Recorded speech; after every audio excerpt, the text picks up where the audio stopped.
अभी हमारे देश के एक महान बड़े कवि हैं महोदय, उन्होंने हमारी कथा की जरा सी क्लिप काट के डाल दी और उन्होंने कहा कि अनिरुद्धाचार्य ने किया नारियों का अपमान। कैसे? उन्होंने कहा कि उन्होंने कह दिया कि नारियों का अधिक सुंदर होना गुण नहीं दोष है। एक सवाल पूछता हूं आपसे ना, देखो अति सुंदर होना भी दोष है, मैं ये बात अभी भी कह रहा हूं। अति सर्वत्र वर्जयेत, अति रूपेण वही सीता, अति गर्वेण रावण। अति सर्वत्र वर्जयेत, अति कुछ ना होनी चाहिए। मेरे कहने का अर्थ ये था, वो वीडियो ना लगभग 30 सेकंड की उन्होंने उठा ली। इतने बड़े लेखक हैं पर पूरा सुनना नहीं आया। हाँ, पूरा सुनना नहीं आया। अरे मैं ये कह रहा था उस सब्जेक्ट में कि हमारी माताएं बहनें जो अपने आप को सुंदर बनाने के चक्कर में रहती हैं, आपको ईश्वर ने जैसा बनाया है आप वैसे बहुत अच्छे हैं। आप अति के चक्कर में ना पड़िए, जैसा आपको विधाता ने रचा है आप वैसे हैं। तो बताइए क्या ये नारियों का अपमान है? क्या ये नारियों का अपमान है? अरे भाई कवि महाशय, कवि वृंदा बनाइए। ये दास 260 माताओं के चरण सेवा करता है। माताओं का सम्मान क्या होता है आप यहाँ आएंगे तो देख लेंगे, है ना। आप कभी आए तो देखें। अच्छा, कवि महाशय ने कहा, उनकी भी एक वीडियो क्लिप मेरे पास है पर मैं इन बातों पे चर्चा करना नहीं चाहता। उन्होंने कहा कि मैं रामायण के उत्तरकांड को, जो सीता निर्वासन की कथा है कि राम जी ने प्रजा के कहने से सीता को निकाल दिया, ये कथा उन्होंने कहा कि मैं नहीं मानता। अब बताइए, जो व्यक्ति रामायण के सब्जेक्ट को ना माने, जो हमारे ग्रंथ को ना माने, वो शास्त्रों की कितनी अच्छी व्याख्या करेंगे और वो कथा को कितने अच्छे से सुनेंगे। मैंने कहा कवि महाशय को कि आपकी 10 पीढ़ियां लग जाएंगी इस बात को सिद्ध करने में। आपने एक इस आधार पर कह दिया कि हम रामायण के उत्तरकांड के सीता निर्वासन के प्रसंग को नहीं मानते। बोले ये काल्पनिक है, बाद में जोड़ा गया है। आप किस आधार पर कहते हैं? रामायण का एक एक अक्षर स्वयं अपने आप में भगवान की मोहर लगी है, ये मानना चाहिए। उसे कोई अप्रमाणित नहीं कर सकता। और केवल ये बात राम जी ने माता सीता का परित्याग प्रजा के कहने से क्यों किया, मैंने कई बार कथा में बहुत विस्तार से सब्जेक्ट को आपको समझाया है। कभी वो कवि महाशय सत्संग करें तो ज्ञान हो, है ना। इसलिए कविताओं को रट लेना, कविताओं को सुना देना, इससे ज्ञान नहीं आता साहब। शास्त्रों को गुरु चरणों में बैठ के पढ़ना पड़ता है, समझना पड़ता है, तब ज्ञान होता है। ठीक है, इसलिए यदि आप सीता निर्वासन को नहीं मानते कवि महाशय, तो फिर पद्म पुराण भी झूठा हो जाएगा, क्योंकि पद्म पुराण में भी सीता निर्वासन की कथा लिखी है। फिर अन्य पुराण भी झूठे हो जाएंगे, क्योंकि अन्य पुराणों में भी ये बात लिखी गई है। तो कवि महाशय का एक वीडियो मेरे पास है जिसमें उन्होंने कहा है कि मैं सीता के इस सब्जेक्ट में, जो उत्तरकांड में ये जो श्री वाल्मीकि जी ने ये प्रसंग लिखा है ना, जो रामायण आप लोगों ने, हम लोगों ने देखा है अभी लॉकडाउन में, रामानंद सागर जी ने भी इस सब्जेक्ट को डाला है, क्योंकि उन्होंने अन्य रामायणों का अध्ययन किया है। अब वो कहते हैं कि मैं रामायण के सब्जेक्ट को मानता ही नहीं। जब आप मानते ही नहीं तो आपको कैसे सनातनी कहा जाए? सनातनी तो वो है जो शास्त्रों को मानता हो। जो शास्त्रों को मानता ही नहीं, रामायण को नहीं मान रहा है, रामायण के उत्तरकांड को नहीं मानता, हम आपको किस आधार पर कहें कि आप सनातनी हैं? किस आधार पर कह दे बताइए? जो शास्त्र ना माने वो सनातनी कैसे हो सकता है? इसलिए आप इस बात का प्रमाण दीजिए कि आप किस आधार पर यह कहते हैं कि मैं सीता निर्वासन को नहीं मानता, राम जी ने सीता माँ को वनवास भेजा। ये कल्पना है, ये नहीं सत्य है। अन्य पुराणों में ये बात लिखी है। राम जी ने कोई अपनी मर्जी से थोड़ी माता सीता को त्यागा है। अरे राम जी ने तो स्वयं, यदि त्यागना होता तो उस दिन त्याग देते राम जी, जिस दिन सीता जी रावण के पास से आई थी। फिर इतने दिन पास में रखना और माता सीता गर्भवती हो गई, फिर छोड़ा क्यों? प्रजा के कहने से छोड़ा। राम जी उस समय राजा थे और राजा का धर्म होता है। और रामायण में एक बात और लिखी है जो शायद आपको पता नहीं, कवि महाशय शायद पढ़े तो उन्हें पता चले, है ना। रामायण में एक बात लिखी है कि जब माता सीता गर्भवती हुई तो माता सीता से राम जी ने पूछा कि आप गर्भवती हो, बताओ मैं आपको कौन सा तोहफा दूं, कौन सा गिफ्ट दूं। तो माता सीता ने खुद कहा कि मैं बच्चों की माँ बनने वाली हूँ बच्चे की, तो मैं चाहती हूँ किसी संत महात्माओं की कुटिया में मेरे बच्चे का जन्म हो, ताकि बच्चों के अंदर संत महात्माओं के संस्कार जाएं। ये बात लिखी है। माता सीता ने खुद कहा है कि मुझे वनवास जाना है, क्योंकि बच्चों का संस्कार वहीं से बनेगा। राजमहलों से बच्चों के संस्कार नहीं बनते, साधु संतों के चरणों में बैठने से संस्कार बनते हैं। तो राम जी ने सीता माँ को त्यागा नहीं, प्रजा के कहने से। राम जी ने पति धर्म नहीं, वहां राज धर्म निभाया है। क्या करते ना त्यागते तो लोग कहते कि ऐसे राजा है, मनमानी करते हैं। आप कभी महाशय कभी आइए तो आपको इस सब्जेक्ट पर हम समझाएंगे आपको, है ना, तब आपका संदेह जाएगा। वरना केवल 2-4 लाइनें कविता की याद कर लेने से, पढ़ लेने से कोई ज्ञानी नहीं हो जाता। ज्ञानी वो नहीं है जो शास्त्रों को नकारता हो, जो शास्त्रों की हर बात का सही अर्थ करता हो, वो ज्ञानी होता है ना। आप शास्त्रों के शब्दों को, शास्त्रों के बातों को नकारेंगे, आप कैसे विद्वान माने जाएंगे? किस आधार पर लोग आपको विद्वान कहेंगे? इसलिए महाशय मानिए, शास्त्रों को मानिए, मानना आवश्यक है। हमारे सनातन धर्म में हमारे शास्त्र ही इस बात का प्रमाण है।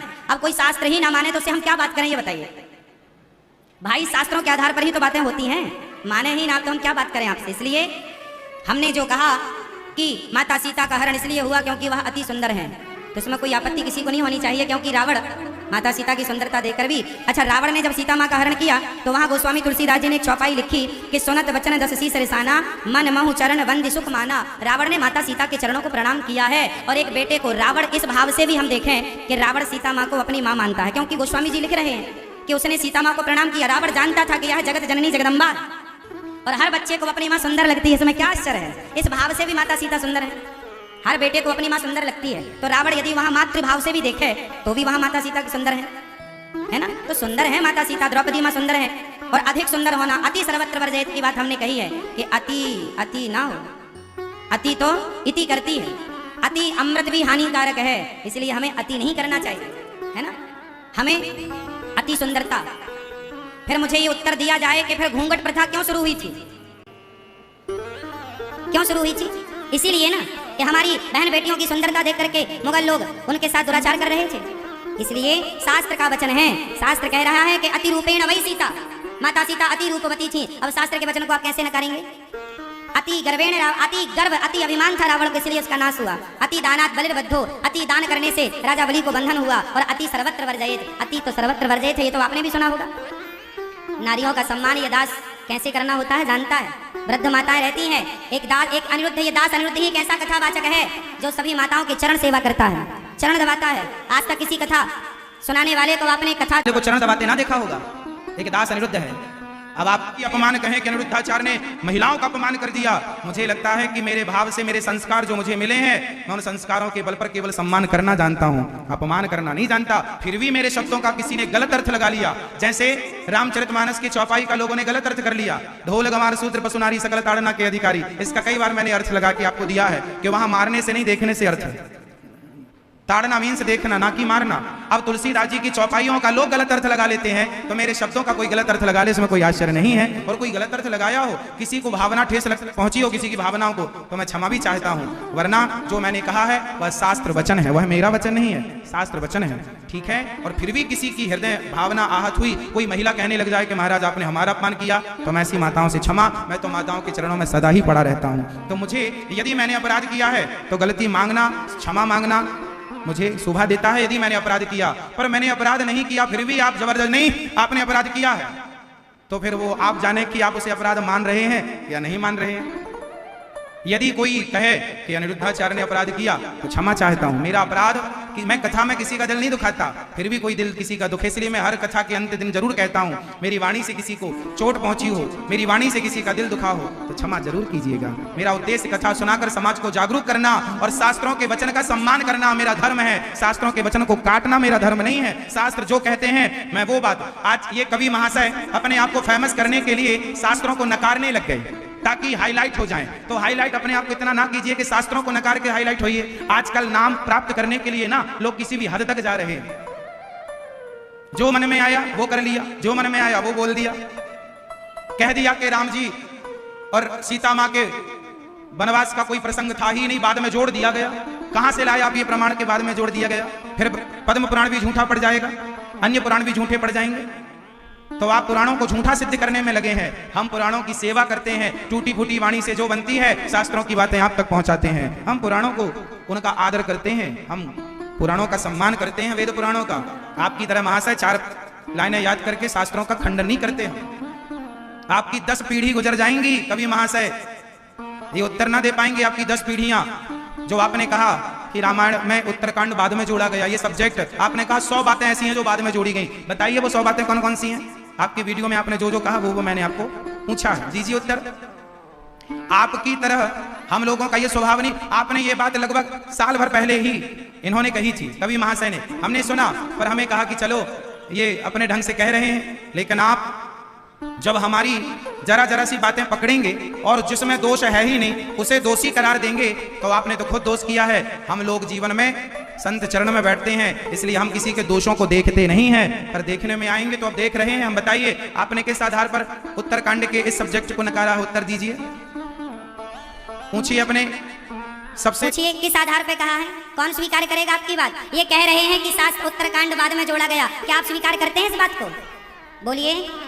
ये कह रहे हैं कि उत्तरकांड है ही नहीं रामायण में, बाद में जोड़ा गया है। अब देखिए, अब ये रामायण पर लांछन लगाना नहीं तो क्या है? आप शास्त्र को क्यों नहीं मानेंगे? इतने बड़े विद्वान हो गए हैं कि महर्षि वाल्मीकि जी की वाणी को आप झूठा प्रमाण कह रहे हैं, उन पर उंगलियां उठा रहे हैं। इसलिए महाशय विवेक से, है ना, अब आप बच्चे नहीं हैं, छोटे से पढ़े लिखे हैं, समझदार हैं, विद्वानों की तरह बात किया करिए, मूर्खों की तरह नहीं। इसलिए ये दास अनिरुद्ध कभी किसी का दिल नहीं दुखाता। कथा में जो कहता है एक एक बात छान छान के कहता हूँ, शास्त्रों का उदाहरण देकर कहता हूँ। अति रूपेण वही सीता थी गर्वेण रावण, लिखा है शास्त्रों में, वही दास ने कहा। सबको जय श्रीमन्नारायण। चलिए, जब देखो मैं भागवत 3.5 घंटे सुनाता हूँ, अब मेरी वाणी का आप गलत अर्थ कर लें, आप मेरी वाणी को केवल 20 सेकंड की वीडियो निकाल के अर्थ लगाने लग जाए। अरे भाई, कोई बात समझाने में 10 मिनट लगता है, 20 मिनट लगता है, आधा घंटा लगता है। अब आधा घंटा समझाना हम जो चाह रहे थे, आप 30 मिनट की बात निकाल लो और वो कह दो कि ये ऐसा कहा। अरे आगे पीछे भी कुछ कहा होगा, वो भी पहले सुनो, फिर ना निष्कर्ष निकलता है। अब इतने पढ़े लिखे ये कवि महाशय, अब बताइए जरा जरा सी बातें नहीं समझते।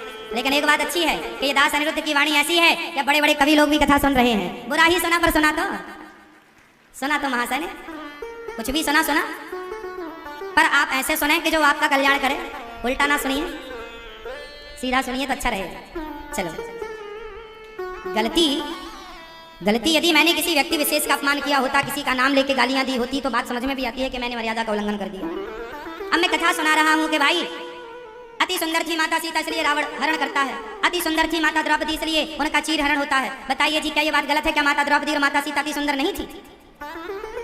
आपको आगे पीछे का भी वैसे तो सुनना पड़ेगा ना, तब तो अर्थ निकलेगा उसका, ये बात किस संदर्भ में कही गई है। क्यों भैया, सही है? आप जरा सा सुन के तो अर्थ नहीं लगा सकते, इसलिए समझना पड़ता है शास्त्रों को। पीएचडी कर लेने से शास्त्र का ज्ञान नहीं होता। शास्त्रों का ज्ञान तब होता है जब गुरु चरणों में बैठ करके शास्त्रों को समझा जाए, पढ़ा जाए, सीखा जाए, तब। आप तो सारी जिंदगी में एक पीएचडी करते हैं मेरी माँ, हमें तो हर बात में पीएचडी करनी पड़ती है, हर बात में पीएचडी, रोज पीएचडी करनी पड़ती है। संभाल के बोलना पड़ता है कि कहीं ये बात किसी को बुरी ना लग जाए। भारत में इतने लोग हैं, इतने धर्म के लोग हैं, सब लोग सुनते हैं कथा, है ना। फिर भी मैं अपने सनातन धर्म में कोई जो मुझे उचित लगता है, सनातन धर्म के लिए जो बोलना है वो बोलता हूँ। हमारा धर्म सबसे श्रेष्ठ था, सबसे श्रेष्ठ है, सबसे श्रेष्ठ रहेगा। और हमारे धर्म में जो बातें लिखी गई हैं वो शास्त्रोक्त है। मैंने जितनी बातें आज तक कही हैं, एक भी बात अप्रमाणित नहीं। विद्वानों के द्वारा मुझे डांट दिया जाए अलग विषय है, लेकिन मैंने हर बात का सबूत दिया है समाज को कि जो मैंने कहा उसका ये सबूत लीजिए। अभी कुछ दिन पहले राधा नाम पर विवाद छिड़ गया था, तो स्वामी श्री कृपात्री जी ने जो बात मैंने कही उसका समर्थन कृपात्री जी कर रहे हैं। अब बताइए, जब स्वामी कृपात्री जी जो धर्म धुरंधर हैं, उनकी बात कौन काट सकता है? अब कोई को ज्ञान ना हो, आप शास्त्र ना पढ़ें, आप शास्त्र ना समझें, तो उसका ठेका हमने थोड़ी लिया। आपको शास्त्रों का ज्ञान नहीं है। हम कहते हैं कि यहाँ पर राधा शब्द है, यहाँ राधा जी हैं, इस श्लोक के अर्थ में राधा जी हैं, हमने कहा, तो कृपात्री जी ने भी सिद्ध किया कि हैं। अब आप कहते हैं नहीं है, तो अब नहीं है तो आप मानते रहिए नहीं है, मैं मानता रहूंगा कि है। क्या दिक्कत है? आप अपनी मान्यता मानिए, हम अपनी मान्यता मानेंगे, स्वतंत्र हैं, है ना। इसलिए अर्थ का अनर्थ नहीं करना चाहिए। लोग मेरा पुतला जलाने लगे कि आपने सीता माँ को इतना सुंदर कह दिया कि रावण उठा के ले गए। अब देखिए, बेरोजगार लोग कोई काम धाम करते तो अपनी तरक्की भी कर पाते, यही बेरोजगारी है, पुतला ही जलाओ और बिना बात की बातों का। अब देखो, हमारे देश में बेरोजगारी ज्यादा है, काम धाम कुछ है नहीं, है ना। अभी मास है, कभी भी मुझे लगता है कभी बिल्कुल फ्री चल रहे हैं, कोई रोजगार नहीं है, इसलिए सब उल्टी सीधी बातें। अब आदमी अनिरुद्धाचार्य को इसलिए टारगेट करता है क्योंकि वो अपनी पॉपुलैरिटी चाहते हैं, वो अपना नाम चाहते हैं, इसलिए टारगेट। जो बात में दम नहीं है वो भी कहो, गाली दो। हाँ, अरे गाली देने से हमें, आप देते रहो गाली, हम तो कभी किसी को गाली ना देते थे ना देते हैं। हमारा संस्कार गाली देना नहीं है, हमारा सम्मान अपमान करना नहीं, हमारा काम सम्मान करना है सबका। इतने लोग रोज आते हैं गौरी गोपाल आश्रम में, 30,000 लोग रोज भोजन पाते हैं गौरी गोपाल आश्रम में। कोशिश यही रहती है किसी का नादर ना हो, किसी का अपमान ना हो। आप 30,000 लोगों के लिए भारत की सबसे बड़ी 5वें नंबर की रसोई है। अब लोगों को मिर्ची इसलिए लग रही है, जलन में सब कहना कुछ नहीं चाहता कभी, लेकिन अब कहना पड़ रहा है। लोगों को यहाँ की सेवाएं पच नहीं रही हैं। यहाँ जो सेवाएं चल रही हैं ना, बड़े बड़े लोग परेशान हो गए, खुद से हुआ नहीं ना, खुद से कविता पढ़ी गई ना, खुद से नेतागिरी करी गई। अब खुद से सेवा ना करी जाए तो तुम कर लो भैया, तुम ही कर लो नारियों का सम्मान, हमसे नहीं हो पा रहा, तुम ही कर लो ना। तुम ठीक से नेतागिरी कर पाए ना, तुम ठीक से कवि बन पाए ना, तुम ठीक से राम भक्त ही बन पाए, राम जी को ही, उस प्रसंग को ही नकार रहे हो और बने अपने आप में बड़े विद्वान हो। यहाँ आकर देखो महाशय, सेवा चल रही है। आपकी तरह बकवास नहीं करता ये दास, सेवा करके दिखाता है, मुंह नहीं चलाता केवल आप लोगों की तरह कि जाके बोल दिया कुछ भी। जो ये दास अनिरुद्ध कहता है वो करता है समाज के सामने। आप आकर के देख सकते हैं हर चीज। मैं कितना माताओं का अपमान करता हूँ, पूछ लीजिए किसी माँ का मैंने अपमान किया हो। यहाँ सारी समाज की माताएं रहती हैं, ब्राह्मण क्षत्रिय वैश्य शूद्र। आज तक मैंने किसी की जाति नहीं पूछी, सभी माओ की सेवा की है। अच्छाई को कभी महाशय ने ट्वीट नहीं किया। क्या बताइए, क्या ये दास अनिरुद्ध में कोई अच्छाई है कि नहीं? बोलो हाँ या ना। दास अनिरुद्ध में कोई अच्छाई है? यदि अच्छाई, चलो एक भी अच्छाई होगी, चलो मुझ में 1 लाख बुराई है, माना कि कवि महाशय के अनुसार मेरे में 1 लाख बुराइयां हैं, तो शायद कोई अच्छाई भी होगी। तो महाशय वो अच्छाई भी कभी बता दिए होते कि ये अच्छाई भी है भाई इनमें। आदमी अच्छा नहीं देखता। 1 लाख अच्छाई कर लीजिए आप और एक गलती कर दीजिए। ये वो समाज है जो माता सीता को ना छोड़ा तो हमें और आपको क्या छोड़ेगा। ये वो लोग हैं, ये उन्हीं के खानदानी है जो माता सीता को कहने वाले थे, ये वही ये दास अनिरुद्ध को